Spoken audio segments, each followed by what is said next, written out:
I can't meditate. I've heard this from people ever since I began teaching meditation 20 years ago.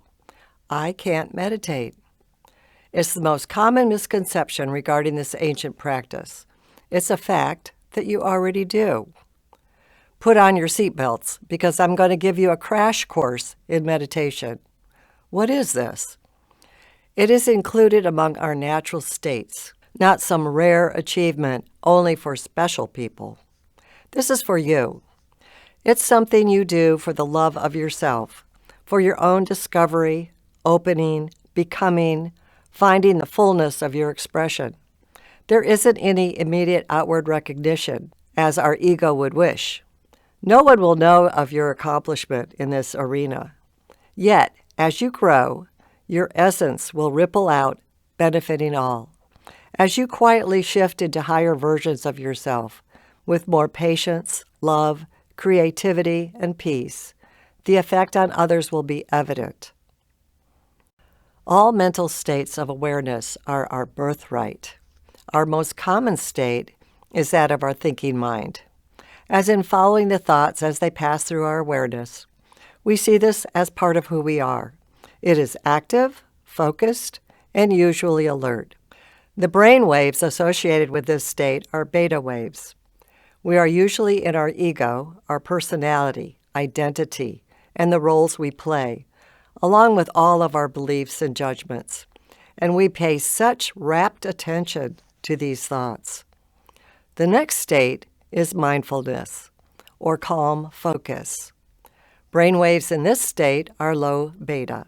We're relaxed, in the present, and can concentrate without strain. This often happens when we are aware of our breath, perhaps by practicing pranayama, yoga, or by observing a task very mindfully. I find this state popping up when I'm methodically chopping vegetables for a meal. Yet we are still thinking. The third state is a light meditation, or a moment of creativity. Our brain moves into alpha waves, which bring about a peaceful awareness. Even daydreaming and using our imagination. The mind is quieter. The body is relaxed. This is when awareness opens to more information available to you. Some solutions to problems may suddenly appear. Next, we find deep meditation and intuition. The brain waves reach the theta state. We are deeply relaxed. We may receive some terrific insights when we are in this state. Subconscious material can percolate up into our awareness. We might even have visions. Thinking is still experienced, yet there are pauses or gaps. We're not aware of these gaps until we've come back to our thoughts. Isn't that interesting? In the pause, there is nothing but stillness, and it is very peaceful, restorative, and beneficial in so many ways. There are more levels, theta to delta, and delta all the way to gamma, with its moments of awakening. The descriptions in ancient spiritual texts of people experiencing transcendence are filled with this profound awareness, loss of perception solely from the ego, total compassion, and insight. This, interestingly, correlates nicely with the levels of consciousness, which is a common topic in my own writing. But right now, I'd rather focus on your experience. We don't move in a straight line from one brain wave to another.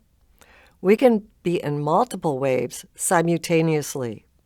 We can be in a deep, still state, yet be sharply aware. A most important point I want to make is this. Loosen your demands on yourself. This isn't a test. Make it as easy as possible. Meditation is treating yourself to loving kindness.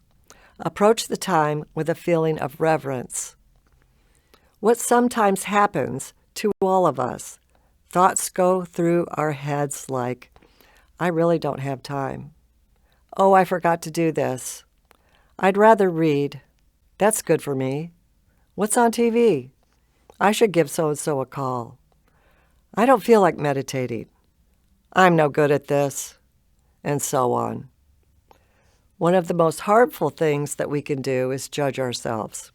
We decide to skip meditation, then lambaste ourselves because we should have. Your emotions trigger cascades of hormones that flood your body, both beneficial and destructive ones. Negative or self-condemning feelings are actually more damaging than just skipping a meditation. Being harsh with yourself, walking away from your cushion, and being disappointed in yourself have no good outcome. If this happens frequently, you've built up a habitual groove of these reactions.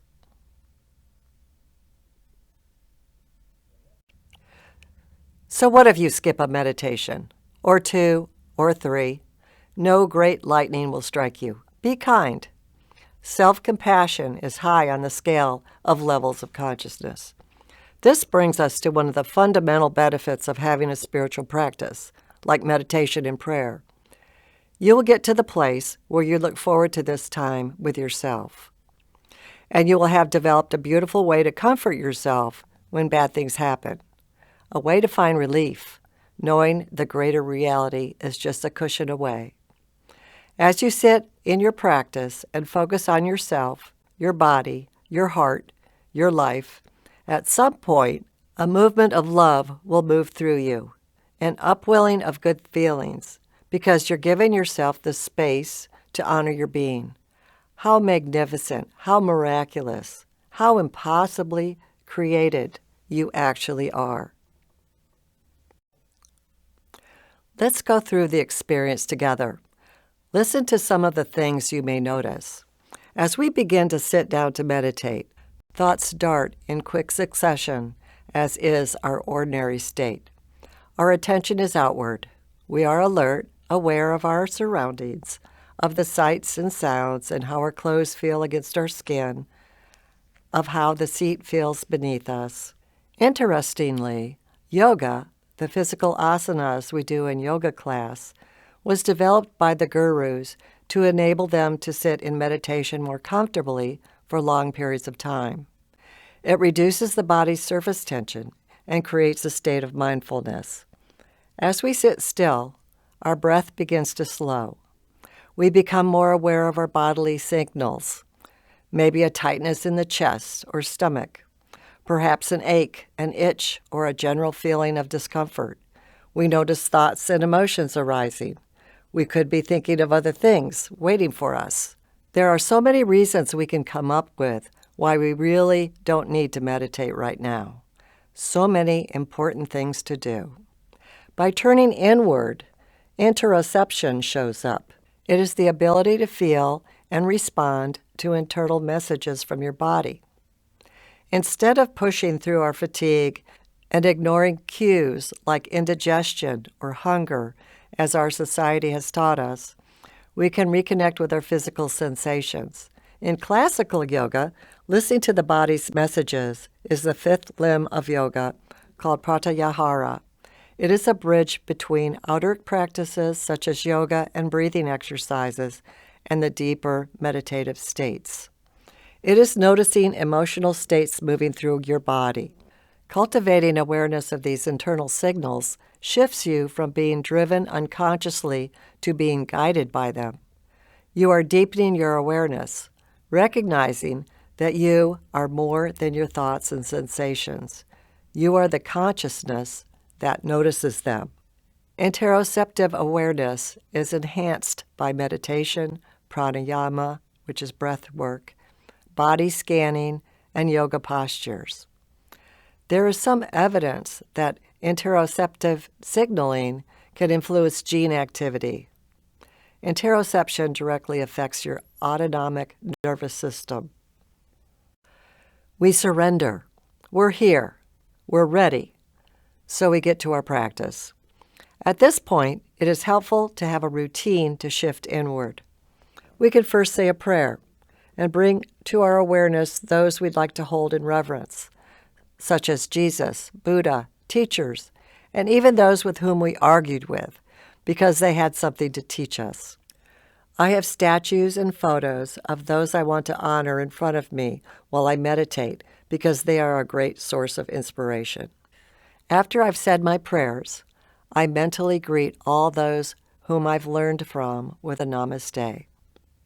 You can mentally recite, I surrender to that greater than me, or I surrender to God, the divine, the universe, or you can say the all-encompassing mantra, Om Namah Shivaya, which means many things, but mostly surrendering with total devotion to the divine and your inner self.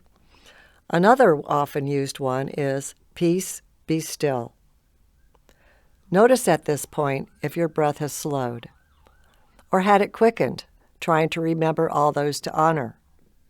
Just the act of trying may hold you back from the practice of meditation. Meditation is the opposite of trying. This is time to relax. Scan your body and relax all those tight spots.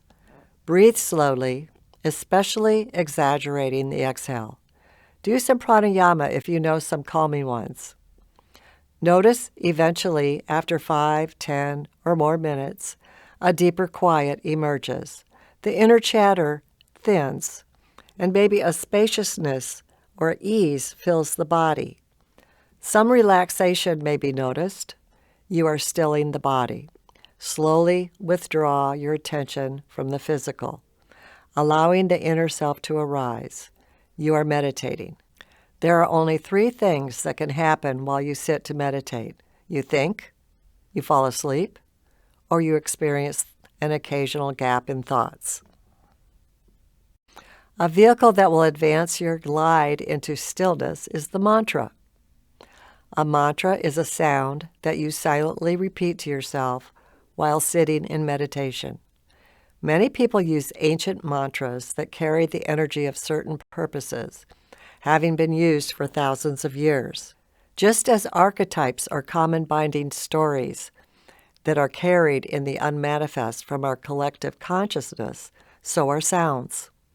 There are mantras with special meanings and mantras called forth for special reasons.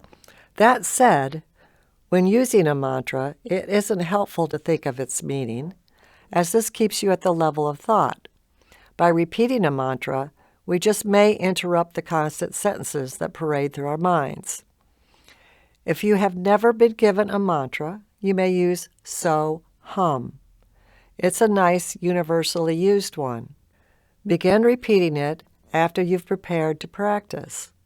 When you find yourself hopping back into paying attention to your thoughts, just gently bring yourself back to your mantra.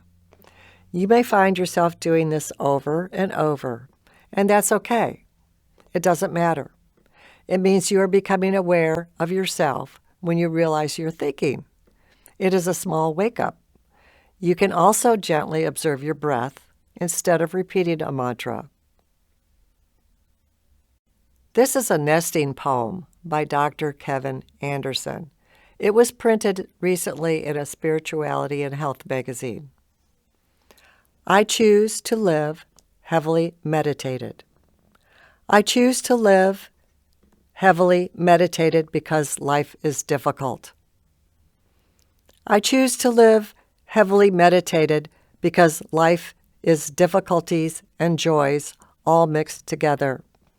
I choose to live heavily meditated because life is difficulties and joys all mixed together, and I need time with the divine therapist. Now, prepare to meditate. Set a timer for your decided time. Get comfy with your back straight, your face relaxed, and your hands resting on your lap. Bring in your own ritual now, or choose what I've given you here by surrendering, witnessing your breath, body observation, prayer, and honoring divinity. Finally, repeat your mantra silently or focus on your breath. Namaste. Much love.